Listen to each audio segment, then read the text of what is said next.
Class 11 second semester ইতিহাসের ষষ্ঠ অধ্যায় দিগন্তের বিস্তার। এই অধ্যায় থেকে আজকে আমি সাজেশন প্রশ্ন দেব। চলো দেখে নেওয়া যাক। দেখো, এই অধ্যায় থেকে তোমাদের 3 নম্বরে একটা প্রশ্ন, 4 নম্বরে একটা প্রশ্ন এবং 8 নম্বরে একটা প্রশ্ন থাকবে। টোটাল তোমরা এই অধ্যায় থেকে 15 নম্বরের প্রশ্ন পাবে। এর আগে আমি চতুর্থ অধ্যায় এবং পঞ্চম অধ্যায় থেকে সাজেশন প্রশ্ন আলোচনা করেছি। তোমরা চাইলে ভিডিওগুলো দেখে নিতে পারো, লিঙ্ক আমি ডেসক্রিপশনে দিয়ে দেব। এবং এই পিডিএফটা যদি তোমাদের লাগে তাহলে টেলিগ্রামে যুক্ত হয়ে যেও, ওখানে দিয়ে দেব। কোয়েশ্চেন: আধুনিক বিজ্ঞান চর্চায় গ্যালিলিওর অবদান কী ছিল? এই প্রশ্নটা 3 অথবা 4 মার্কসের আসতে পারে। নেক্সট, রেনেসাঁ কালে ইউরোপের বিজ্ঞান চর্চার অগ্রগতি সম্পর্কে আলোচনা করো। এটা 8 নম্বরে দিতে পারে।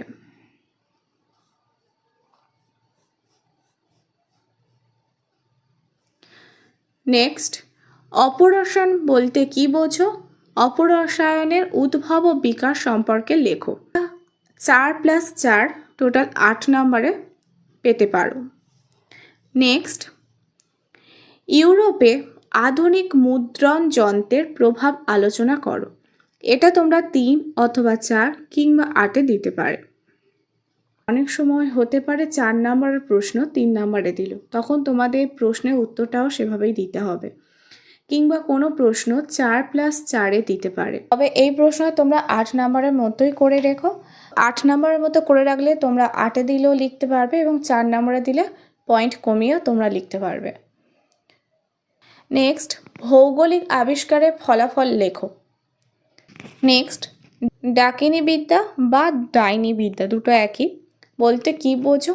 এর বৈশিষ্ট্য উদ্ভব লেখো। এটা বৈশিষ্ট্য উদ্ভব তোমরা 4 নম্বরে পেতে পারো, কিংবা দুটো একসাথে 4+4 8-এও পেতে পারো। নেক্সট, ভৌগোলিক অভিযানে ভাস্কো দা গামার অবদান লেখো। এটা তোমাদের 4 নম্বরে দেওয়ার সম্ভাবনা বেশি। এবং ভিডিওটি অবশ্যই বন্ধুদের সাথে শেয়ার করো, আর ভালো লাগলে চ্যানেলটি অবশ্যই সাবস্ক্রাইব করে রেখো। চলো নেক্সট, টিকা লেখো চীনের মুদ্রণ শিল্প এবং দ্বিতীয় নতুন বিশ্ব, দুটোই তোমরা 4 নম্বরের মতো করে রাখবে। নেক্সট, সূর্যকেন্দ্রিক ব্রহ্মাণ্ডের তত্ত্ব বা সূর্যকেন্দ্রিক ব্রহ্মাণ্ড তত্ত্ব সম্পর্কে লেখো। এটা তোমাদের 3 কিংবা 4-এ দিতে পারে। নেক্সট, কোপার্নিকাস বিপ্লব বলতে কি বোঝো? এটাও তোমরা 3 কিংবা 4 নম্বরে পেতে পারো। নেক্সট, আধুনিক জ্যোতির্বিজ্ঞানে জোহানেস কেপলারের অবদান লেখো। যে প্রশ্নগুলো আমি তোমাদের 3 কিংবা 4 নম্বরে বলছি, তোমরা সেগুলো 4 নম্বরের মতোই করে রেখো। 3 নম্বর এলে 1-2 পয়েন্ট কমিয়ে লিখতে পারবে।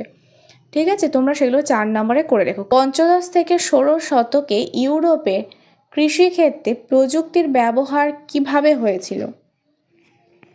এটা তোমরা 4 নম্বরের মতো করে রাখবে। এই ছিল তোমাদের টোটাল প্রশ্ন।